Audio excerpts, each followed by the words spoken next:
As a specialist physical therapist, I often get asked about shoulder impingement, and specifically when people are having shoulder pain, if what they're having is shoulder impingement. So let's discuss the symptoms, or how you know if what you're suffering from is indeed a shoulder impingement.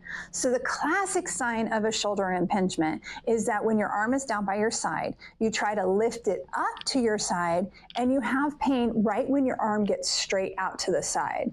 And then if you lift your arm up further, so it's up over your head, often that pain disappears. This would be a classic sign of a shoulder impingement. Pain that is when the arm's out to the side, but disappears when it goes up overhead. Now you may be wondering, well, okay, what happens? What causes that? Well, you see, you have a part of your shoulder blade that sticks out in the front. It's called the acromion process. Underneath it, there's a whole bunch of stuff, including the rotator cuff tendons. So those are all the muscles that help hold the shoulder in place.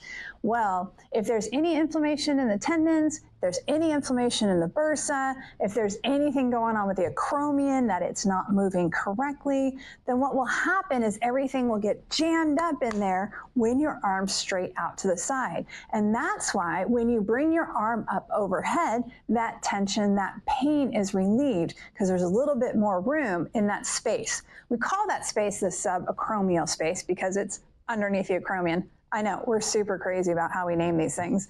But now you know what's going on. If you have shoulder pain that happens when your arm is out to the side and it eliminates when you bring it overhead, probably you are suffering with a shoulder impingement problem, and it's being caused by something getting stuck underneath that acromion.